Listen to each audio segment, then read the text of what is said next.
ഈ കോഴിക്കോട് കൊടുവള്ളിയിൽ യുവാവിനെ തട്ടിക്കൊണ്ടുപോയ സംഭവത്തിൽ ദുരൂഹതകൾ ഇരട്ടിക്കുകയാണ്. ഇപ്പോൾ ഈ സംഭവത്തിൽ 2 പേർ പോലീസ് കസ്റ്റഡിയിലുണ്ട്. അന്നൂസ് റോഷനെ തട്ടിക്കൊണ്ടുപോകുന്നതിന് തൊട്ടു മുൻപ് അന്നൂസിന്റെ വീടിന് മുന്നിലെത്തിയ ബൈക്കിന്റെ ഉടമയെയും കൂട്ടാളിയുമാണ് ഇപ്പോൾ പോലീസ് കസ്റ്റഡിയിലുള്ളത്. ഇരുവരെയും പോലീസ് വളരെ വിശദമായി ചോദ്യം ചെയ്യുകയാണ്.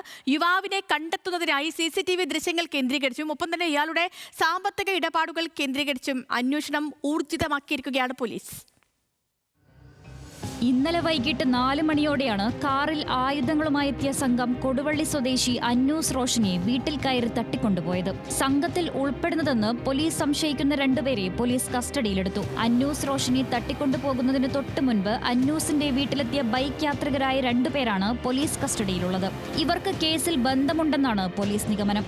7 പേരടങ്ങുന്ന സംഘമാണ് വീട്ടിലെത്തിയത്. 5 ദിവസം മുൻപും ഇതേ സംഘം അന്നൂസ് റോഷന്റെ വീട്ടുപരിസരത്ത് കാറുമായി എത്തിയ CCTV ദൃശ്യങ്ങളും പുറത്തുവന്നു. നടന്നത് ആസൂത്രിത തട്ടിക്കൊണ്ടുപോകലെന്ന് തെളിയിക്കുന്നതാണ് CCTV ദൃശ്യങ്ങൾ.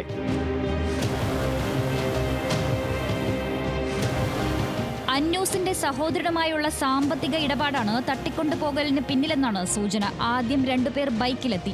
പിന്നാലെ കാറുമായി എത്തിയവർ അന്നൂസ് റോഷന്റെ പിതാവിനെ ബലം പ്രയോഗിച്ച് കാറിൽ കയറ്റാൻ ശ്രമിച്ചു. ഇത് തടയാൻ ശ്രമിച്ച അന്നൂസിനെ കാറിൽ കയറ്റി കൊണ്ടുപോകുകയായിരുന്നു. KL 65L8306 നമ്പർ വെള്ളക്കാറിലാണ് പ്രതികൾ കടന്നത്. റഷീദ്ഖാനെ പിടിച്ചാട്ട് കൊണ്ടുപോയപ്പോൾ മോനെ മോൾ ലൈനിൽ എന്നപ്പോൾ ഓനെയാണെന്ന് വന്ന് ഞാൻ റഷീദ്ഖാനെ ഇങ്ങോട്ടും പിടിച്ചപ്പോൾ ഓനെ പിടിച്ച് ഞാൻ എങ്ങനെ പിടിച്ച വലയിൽ കയറ്റി കൊണ്ടുപോവുക ചെയ്താ. അജ്മൽ ഓലെയാടുന്ന ഈ പൈസന്റെ പരിപാടിയാണല്ലോ.